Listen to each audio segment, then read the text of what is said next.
最近我在刷油管的时候发现，西方媒体又在拼命炒作中国经济要崩溃的论调，说中国人没钱消费，社会一片萧条，可打脸就是来得如此快。最近中国迎来了国庆黄金周，我发现同样在油管上，有的英文频道对于今年国庆这个现象进行了深度解读。他们发现光是这几天，全国出行总量就达到 23.6 亿人次，平均每天 2.95 亿，机票、火车票一开售立刻秒光，酒店价格即便翻倍也照样订满，景区人山人海。这一切怎么跟西方常说的崩溃论完全不像啊？到底谁在撒谎？一个正在经历经济崩溃的国家，怎么可能支撑得起这次全球最大规模的人口迁徙？接下来我们先一起看看他的视频是怎么谈论今年国庆节盛况的。So Western media loves to trash talk China these days. They're always going on about how the economy's tanking, nobody's got money to spend, life's rough, and the whole place is basically falling apart. But every year during Golden Week, reality shows up and makes them look pretty silly. This year's National Day and Mid-Autumn Festival combo created an 8-day holiday that showed the whole world what the China miracle actually looks like.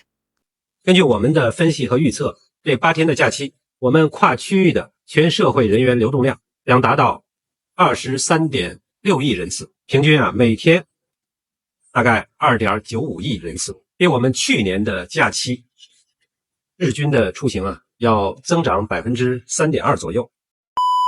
2.36 billion trips.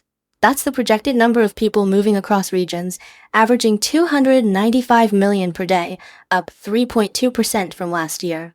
Just to put that in perspective, that's like moving the entire US population 7 times a day, or shuffling all of Europe around 3 times daily. When foreigners saw the live feeds of Chinese highways, their jaws hit the floor. Holy cow, that's not a highway, that's a parking lot on wheels. I thought Chinese people were broke? Why does every family have a car? Do these things grow on trees or something? China's Civil Aviation Administration data really shut the Western press up. This year's National Day holiday saw 19.2 million air passengers, up 3.6%, breaking all previous records. And that's just the folks flying. The real kicker is ground transport with 1.87 billion self-driving trips. October 1st alone hit 340 million trips in a single day, setting a brand new record. 我们预计自驾出行将达到 18.7 亿人次，占出行总量的80%左右，特别是在高峰时段，高速公路的车流量可能会突破7000万辆，就是当天有可能其中新能源车有可能会达到1400万辆。大家看到这儿是不是有点震惊？西方媒体天天喊中国人没钱，可镜头里的现实却是另一番景象。那我们换个角度来看看，如果你是一个生活在中国的外国人，遇到整个中国都在出游的情况会是什么体验？接下来这位在中国生活的意大利博主就亲身经历了火车票秒没、酒店翻倍还抢不到的黄金周。他甚至在社交媒体上直接警告全世界的网友，千万不要在中国国庆节的时候来中国，不然就会跟他一样完全没有旅游体验。我们来听听他是怎么说的。Ragazzi, non venite in Cina, non venite in Cina se dovete venire la prima settimana di ottobre. La prima settimana di ottobre è la Golden Week, la settimana di vacanza per eccellenza, quella che aspettano tutti i cinesi per un anno intero, in cui tutti i cinesi si mettono in viaggio. Aerei, autobus, treni, gli alberghi costano il doppio, non riesci a prenotare nulla perché è tutto sold out, soprattutto per quanto riguarda i trasporti. Io vi devo far vedere la situazione dei treni il 1° ottobre. Ecco qui, questa è la situazione del 1° ottobre, lista d'attesa, lista d'attesa, lista d'attesa, tutti i treni migliori, quelli che non ci mettono 24 ore in lista d'attesa. E questo vale per tutte tutte le principali destinazioni ed è così dal momento in cui sono stati messi in vendita i biglietti, perché qui in Cina puoi acquistare il biglietto del treno solo 15 giorni prima. Io sapevo benissimo di questa settimana particolare che combaciava con delle date di uno dei miei ultimi trasferimenti e così mesi fa ho prenotato il biglietto del treno che mi avrebbe dovuto poi portare alla fine a Xi'an, dove ho l'aereo che poi dovrò prendere per lasciare il paese perché i 30 giorni di visto scadono. Con questa prenotazione, appena i biglietti vengono messi in vendita, il sito li acquista. È la seconda volta che vengo in Cina, è il secondo mese che io passo qui, non mi era mai successa una cosa del genere. Dall'istante esatto in cui sono stati messi in vendita i biglietti era tutto sold out. Per giorni ho cercato una soluzione, ho chiesto aiuto agli alberghi, ho chiesto aiuto agli ostelli dove stavo, nulla ragazzi, non abbiamo trovato nulla. Ho dovuto cambiare tutto il mio programma degli ultimi giorni per arrivare prima a Xi'an, dove ora rimarrò qualche giorno, ma c'ero già stata, non ci volevo rimanere questa volta perché avevo intenzione di vedere altro, e alla fine ho dovuto cambiare tutto per arrivare e riuscire a prendere l'aereo. Quindi se mai voi aveste intenzione di venire durante quella settimana, che oltretutto mi hanno spiegato che quest'anno combacia anche con la festa d'autunno, di metà autunno, non ho capito bene, quindi ancora più persone in viaggio per più giorni, ecco, nel caso voi voleste venire in quella settimana, sappiate che tutti i cinesi di tutta la Cina si spostano e venite solo se avete tutto ben prenotato. 这名意大利博主的经历其实已经说明了问题，在这样的假期里，无论你计划多么周密，都可能被人潮彻底打乱。那有人可能会问，如果换成开车呢，是不是能轻松一点？但事实证明，这些老外还是太低估了中国人的出行人数。就像我们前面数据看到的那样，自驾出行的人数几乎是碾压公共交通出行人数。现在中国家家户户都有轿车，很多家庭甚至不止一台两台。所以接下来有一位英国博主就尝试在国庆节当天早上6点开车出门，结果毫无意外的被堵在高速上。他用镜头记录下在国庆节遇到堵车的中国人在高速上会干些什么。现在来看看他的遭遇。Right now, it is National Day here in China on October the 1st, and we are on our way to Wuxi, but there's a bit of a traffic jam over here. We left at around 6 o'clock in the morning, and currently it is around 9 o'clock, I think. All along the street, just smoking cigarettes on their phone, calling, going to the toilet. It is crazy. You can't really see how busy it is out here. Never seen something quite like this before, certainly in China. I think National Day is definitely something that you don't want to miss out in China. 看到没？这就是外国人眼里的黄金周，震撼、疯狂，而且这种体验并不只存在于高速公路上。全国各大景区在这几天都被挤得水泄不通。接下来我们就一起看看，从上海迪士尼到长城，从重庆夜景到敦煌沙漠，从江西武功山到广西桂林，众多这些热门景点在黄金周都被人潮攻陷。如果你最近打算来中国旅游，我真的建议你看完后面的视频，就像那个意大利博主提醒的那样，你绝对不应该在中国人放假的时候来中国旅游。 First stop is Shanghai Disneyland. As China's most popular theme park, Disney during National Day is like a perfect blend of nightmare and fairy tale.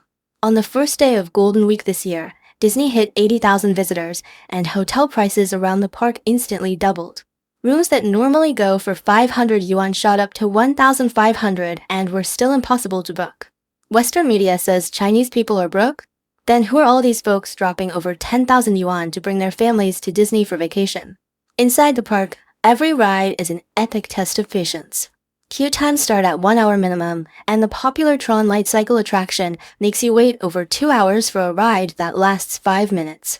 Visitors joke bitterly. The fairy tale dream didn't even start yet, and my wallet already woke up. But even so, people still gladly spend their time and money just to give their kids a magical holiday. With nearly 300 million people traveling daily nationwide, Disney remains the top choice for countless families. From opening to closing, the park stays packed, with massive lines at every attraction. These are the supposedly broke Chinese people Western media keeps talking about? Second stop is the Great Wall in Beijing. You're not a true hero until you visit the Great Wall, but if you come during National Day, you'll find that every hero in China showed up at the same time. On October 1st alone, Beijing Great Wall received over 65,000 visitors, hitting its maximum capacity. Looking out, the wall is completely covered with heads bobbing everywhere. Want to take a photo without random strangers in it? Dream on. In the great national migration of 2.36 billion trips, Beijing as the capital naturally takes center stage. At the narrow beacon tower entrances, tourists form winding queues, moving slower than snails, but nobody cuts in line, nobody argues. Everyone's chatting and laughing, patiently waiting their turn. One visitor joked, "This isn't climbing the Great Wall, this is experiencing what it's like to be a sardine in a can." But despite the crushing crowds, people stay pumped up. Facts speak louder than words. This orderly scene where people feel safe traveling in massive crowds is the real China. But that's not even the whole story. When we turn our cameras to other tourist spots, you'll see that the real sea of people is just getting started. Third stop is Chongqing. Western media has always called this the cyber city. During National Day, the crowd density in Chongqing is downright terrifying, with over 150,000 visitors pouring in daily.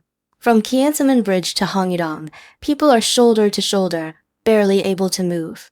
When night falls, want to snap a photo from the best viewing spot? Better stake out your position at least 2 hours early. What really shocks foreigners is the night scene. At 10 p.m., 11 p.m., even midnight, this place is still brightly lit and absolutely mobbed with people, a massive sea of humanity stretching endlessly. Tourists take photos in the darkness, taste local food, enjoy river views, completely without a care in the world. One foreign blogger captured the scene and marveled, "In my country, by 10 p.m. the streets are empty because it's not safe." But in Chongqing, China, the streets are busier at midnight than during the day. These families with kids, couples holding hands, elderly folks with canes, they're not worried about safety at all. This is what real social stability looks like. Not a single security incident. That's China's management level. That's the Chinese nightlife that stuns people online. Speaking of Chongqing nights, one British family's experience really drives the point home.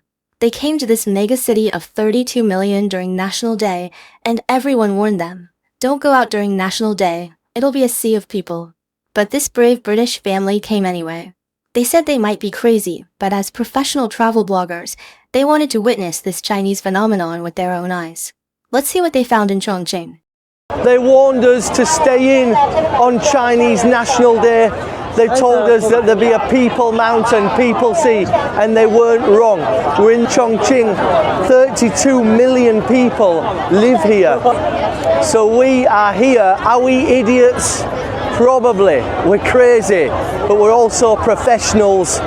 And this is an incredible experience.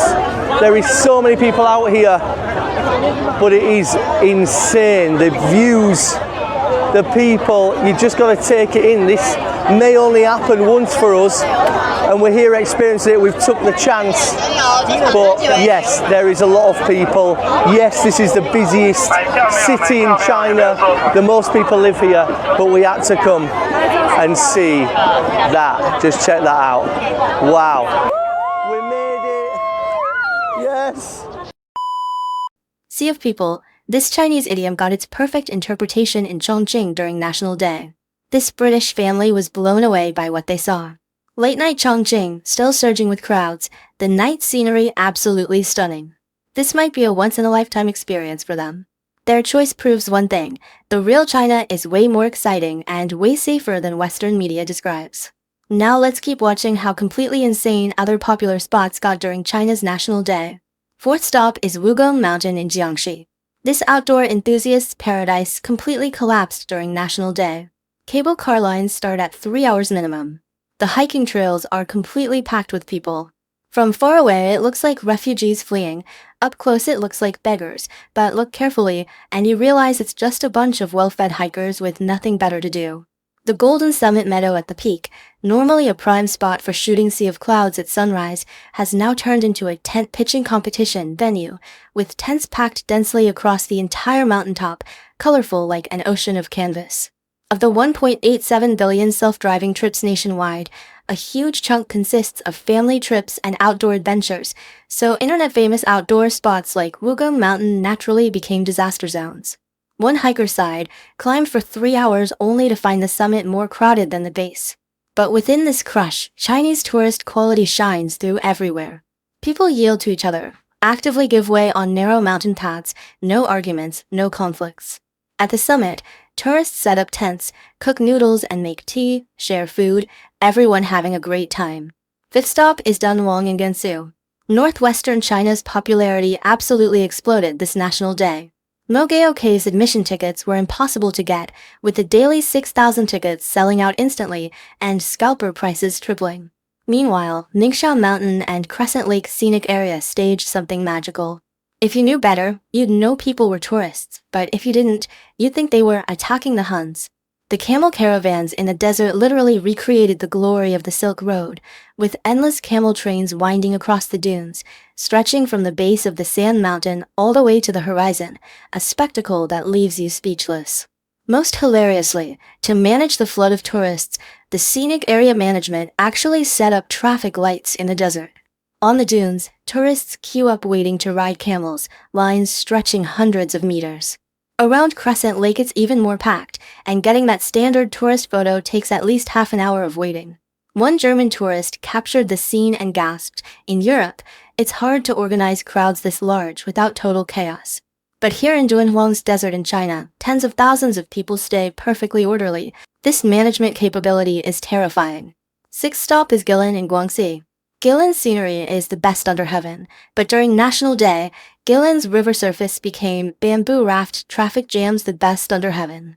The Li River Bamboo Raft Tour experience saw a rare water traffic jam, with hundreds of bamboo rafts end-to-end on the river, moving at a crawl. Starting from the dock, what should have been a leisurely 2-hourly river cruise turned into a 4-hour water dragon experience. Tourists have heard of traffic jams before, but boat jams were a first, the scene spectacular enough to rival the Battle of Red Cliffs from the Three Kingdoms period. What should have been a relaxed and pleasantly river cruise became a test of patience. But the raft operators still professionally explained the scenery along the way, and tourists enjoyed themselves, pulling out phones to capture this rarely seen water spectacle. One raft operator said helplessly, "I've been rowing for 20 years and never seen anything like this." But even in such crowded conditions, the river surface remained orderly. Not a single safety incident, no rafts colliding, no tourists falling in the water. On the river, tourists calmly enjoyed the peculiar peaks and strange rocks of the karst landscape. That composure perfectly represents Chinese civilization. Seventh stop is the Forbidden City in Beijing. The grand finale naturally goes to China's most famous ancient architectural complex, the Palace Museum. During National Day, the Forbidden City receives its daily maximum of 80,000 visitors. Tickets need to be reserved 10 days in advance, and if you're even slightly late, they're completely sold out. From the Meridian Gate to the Hall of Supreme Harmony, from the Imperial Garden to the Treasure Gallery, everywhere you look is a sea of heads, truly recreating the lively scene of all nations coming to court. Visitors sigh, "Back in the day it was hard for emperors to enter the palace, now it's even harder for us." In the plaza in front of the three great halls, want to take a wide-open photo? Completely impossible. In front of the Hall of Supreme Harmony, tourists form long queues waiting to enter the hall for a visit. But even with surging crowds, the Forbidden City's management stays methodical, volunteers and staff visible everywhere, guiding tourists through orderly visits. Inside the Treasure Gallery, priceless artifacts are surrounded by tourists, but nobody touches the display cases, nobody talks loudly, everyone quietly appreciates these treasures that transcended history. Even in such a cramped environment, the Forbidden City maintains excellent order with zero safety incidents. This prosperous scene perfectly captures the 2.36 billion trip migration, the best footnote to China's booming tourism industry. One French tourist wrote on social media, "At the Louvre, when we get 30,000 people a day, we think it's crowded. But the Forbidden City handles 80,000 daily and still runs like clockwork." China's management capability is truly incredible. 所以大家看到了吧？西方媒体天天在那嚷嚷中国经济要崩溃，可现实是短短几天 23.6 亿人次出行，这数据简直是全世界最大的假期奇观。要是这都叫崩溃，那可能得先把崩溃这个词的定义改一改了。